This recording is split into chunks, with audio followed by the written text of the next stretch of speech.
ఒక చిన్న గ్రామంలో రామయ్య అనే కుండలవాడు ఉండేవాడు. అతని వృత్తి మట్టితో కుండలు, పాత్రలు తయారు చేయడం. ప్రతిరోజు ఉదయాన్నే లేచి మట్టిని తవ్వి దానిని నానబెట్టి చక్రం మీద పెట్టి కుండలను తయారు చేసేవాడు. అతను ఎంత కష్టపడి కుండలు తయారు చేసినా అవి అమ్ముడైపోయేవే కావు.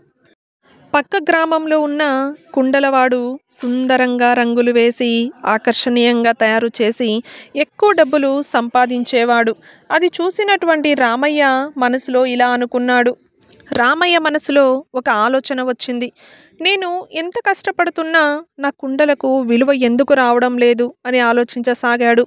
ఒకరోజు తన గురువుని కలవడానికి వెళ్ళాడు. గురువు నవ్వుతూ రామయ్యను అడిగాడు, నీ కుండలు మంచి మట్టితో తయారు చేస్తున్నావా అని. రామయ్య అవును గురువుగారు అన్నాడు.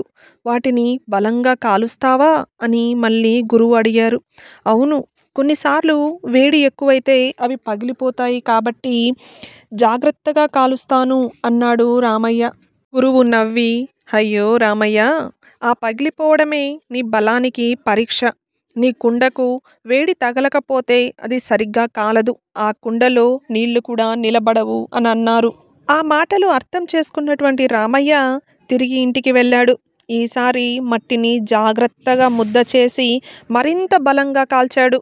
కొన్ని కుండలు పగిలిపోయాయి, కానీ మిగిలినటువంటివి అందంగా దృఢంగా తయారయ్యాయి. కొద్ది కాలంలోనే అతని కుండలు గ్రామం దాటి పట్టణాలకు కూడా వెళ్ళాయి. ఒకరోజు అదే గురువుగారు వచ్చి రామయ్యనే అడిగాడు, ఇప్పుడు అర్థమైంది కదా రామయ్య? రామయ్య చిరునవ్వుతో అన్నాడు, అవును స్వామి, జీవితంలో వేడి అనేది బాధ కాదు, బలమిచ్చే పరీక్ష మాత్రమే. జీవితంలో మనకు ఎదురయ్యే కష్టాలు, పరీక్షలు మనసును బాధ పెట్టడానికి కాదు, అవి మనం బలం పెంచుకోవడానికి మాత్రమే.